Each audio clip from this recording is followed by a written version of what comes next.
Guru Stu joins us once again this Wednesday morning. Nice to see you. Nice to see you too, Marianne. You look gorgeous as always. Love having you here every week. We learn something different, and today we're focusing on data breaches. Yes, I just want to say up front, thank you so much for allowing us to come on and do this segment on a regular basis every Wednesday. It's helped so many people, and we hear so many things in our store about it.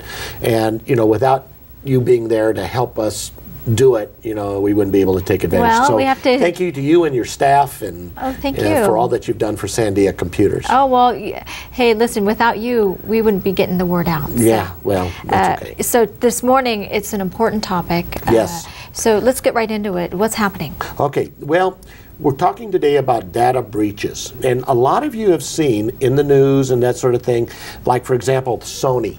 They just got their PlayStation network hacked into, and people who had their credit cards, you know, on them and that sort of thing. There's a good possibility that, you know, that information got into the wrong hands. Same thing with a company called Epsilon, the #1 email marketer in the world. Their database got hacked into. Goodness. So not only do they have your email address and your name, but that also means that they can actually target you right to what you do and make it to where it's possible that they can get you to give them personal information that you don't want to do. So data breaches, they're just going to be part of our electronic lives. We know it's going to happen. So what can we tell our listeners and our viewers about being prepared for such a thing? And protecting ourselves from this. Right. Now, how many different passwords do you use on your computer, Marianne? It is so sad.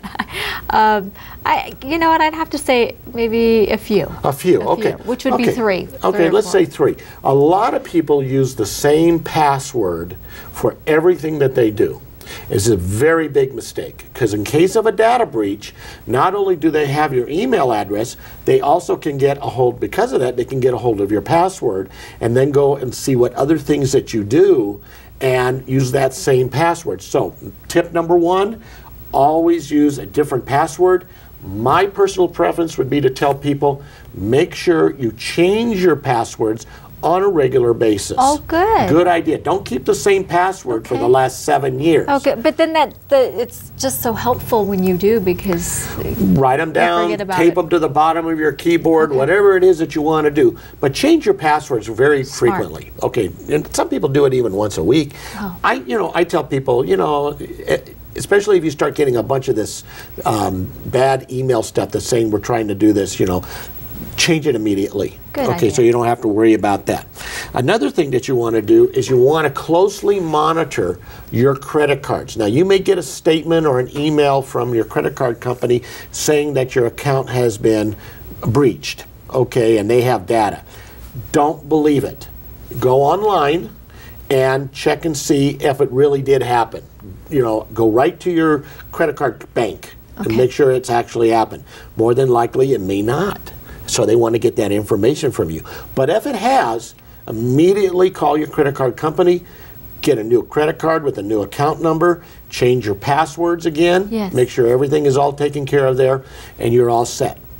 Tip #3, never, ever, never, ever use a debit card to buy anything online. Ever, never, ever. Ever. Oh, no. Okay. It's the biggest risk you can possibly take. And of course, that information not only has that card, your debit card number, but what else do you think they could get into? Your bank account, your checking account, and wipe you out like so fast it's unbelievable. Oh my goodness, it just makes me think of, whoa, what did I just do? Exactly. Oh, no. But these are things that we want our viewers to understand. Prepare yourself. You know, it's going to happen eventually. It's happened to everybody. You may not even know it yet. But be prepared. These are things that you can do. And I also tell people one last thing. Check your credit report on a regular basis. It's a great idea to see if there's any illegal activity or activity you didn't authorize that's on there. Now, a lot of people don't realize, but you may find a $5 or $10 charge on your credit card right? Right. That you didn't do. Right. That but means then your that affects account, you. Yes, but that means your account has been breached. Contact the credit card company immediately. Tell them this is not an authorized charge. You want a new account, new cards sent to you immediately. Because take this. You've got a guy that's got all these credit card numbers, right? And he's able to find out that he's charging $5 or $10. Multiply that by 1 million people. Oh my goodness. Right? Wow. It's just that quick. Oh goodness, that's crazy. Okay, these are great tips this morning. Wonderful advice. We appreciate it. Thank you. You're for stopping by. welcome very much. So next week we'll talk about phishing scams. There's a lot out there, so be aware.